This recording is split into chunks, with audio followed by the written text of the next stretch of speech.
Your time is 6:45 and it's time for News to Go. We've got a look at today's top news stories, weather and traffic all before you head out the door. We start with intense reaction from both sides after an ICE agent shot and killed a woman in Minnesota.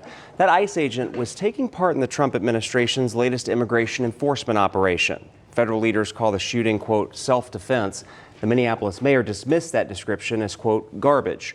Hundreds turned out for a vigil for Renee Good last night. Minnesota's governor calling for people to remain calm, and Minneapolis' school district canceling classes and activities today as a precaution. Meanwhile, a manhunt's underway in Salt Lake City, Utah after a shooting outside a church. At least 2 people were killed last night and 6 others hurt. Police say they're gathering surveillance video to help in the search for the shooter.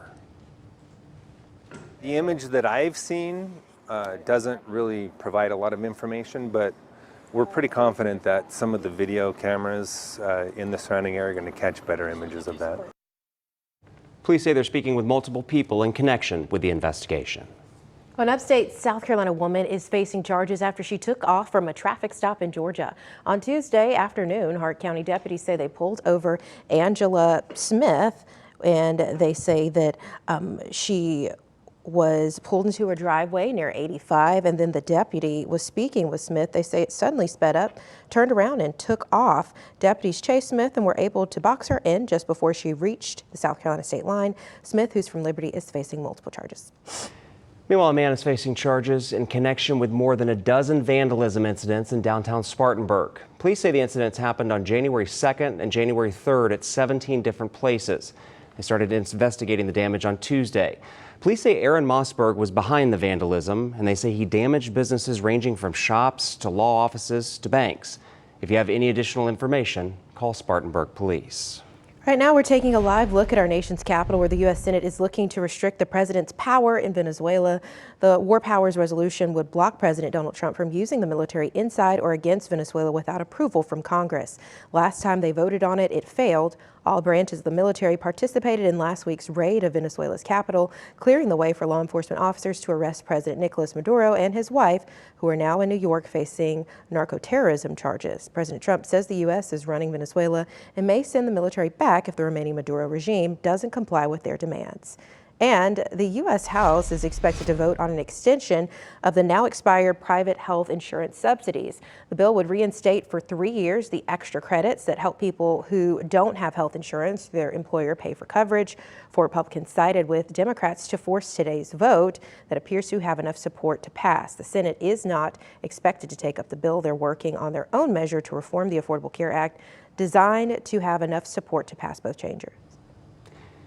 In President Trump's One Big Beautiful Bill, he designated $50 billion to fund rural health care programs. And a few weeks ago, he released the funding numbers for each state. But experts say it might be difficult to see significant progress. Our Isabel Mark joins us this morning. Isabel, what can you tell us about all this?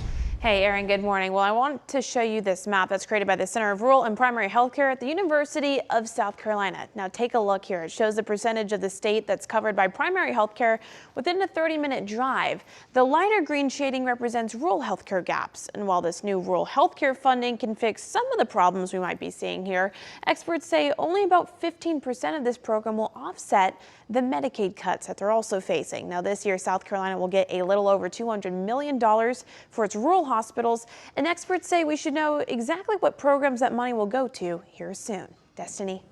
Thank you, Isabel. Members of the Charleston community came together to remember a midwife who died during complications during childbirth. Dr. Janelle Green Smith died on January 2nd while giving birth to her first child. Smith had spent her life advocating for Black maternal health. She was a certified nurse midwife with Prisma Health. In a statement, the American College of Nurse Midwives said her death underscores the reality that Black women face disproportionate risks during pregnancy and childbirth. To help her family and her newborn baby girl, a supply drive has been organized. Take a look at your screen. Today is the last day to drop something off. Locations are listed here. You can drop off clothing, diapers, wipes at all 3 of these locations. You're asked to call ahead before dropping them off, and the number is also on your screen.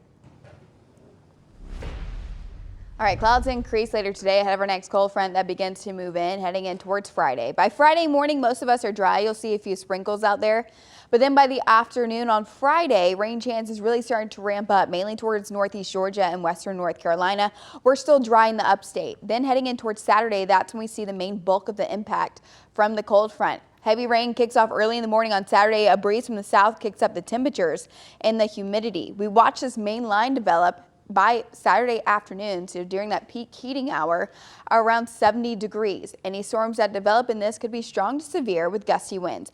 Drop south towards the upstate and south of I-85, weakening as it does, but gusty winds are still possible with lingering showers by Sunday. So the main impacts will be those downpours, which the rain is needed, and we are in a level 2 drought. Gusty winds also on that medium side, especially with any storms that become severe, and the tornado threat is low. We just won't call it 0. Destiny, Aaron.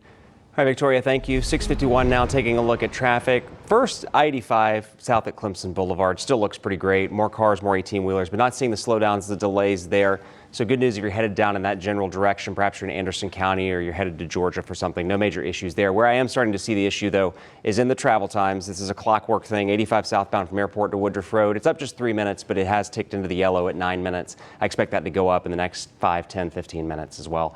26 eastbound looks good from I-240 to Asheville Highway at 11 minutes. And 385 northbound from Fairview Road to downtown Greenville is 14 minutes. Well, the Peace Center is one step closer to opening its new music venue. The Mockingbird is described as a listening group that's opening this month in downtown Greenville. WYFF News 4 got a tour yesterday, which will seat 180 guests and offer an immersive, one-of-a-kind experience for artists and audience members. It also pays homage to Nashville's famed Bluebird Cafe. Restaurant Week in South Carolina returns tomorrow, and there are a lot of places participating. Oh yes, the event is an everyday it's an everyday celebration if you believe in it, but it's an 11-day celebration featuring nearly 200 participating restaurants all across the state. It runs from January 8th through the 18th, and from fine to casual dining. Participating restaurants will feature new menu items, offer fan favorites, and multi-course menus. Capri's Italian in Greenville is one of several restaurants taking part, and the general manager says he hopes this year will be as successful as last year. It was very successful. We saw like a 20% hike in sales. It comes at the prime time of the year where restaurants are slowing down. So it's, like I said, it's been a blessing for us. Boland says restaurant traffic tends to be a bit slower when school starts after the holidays, so restaurant weeks land during the perfect time. You can visit restaurantweeksouthcarolina.com for a full list of the participating restaurants in our area and a little behind the scenes. I mean, I feel like we're always talking about food, and the commercial breaks are right after our newscast. It's like, what's for breakfast? What's for lunch? Well, What's for now we brunch? can share if we've tried something at Restaurant Week and when to go back. We had trial 200. That's the rule.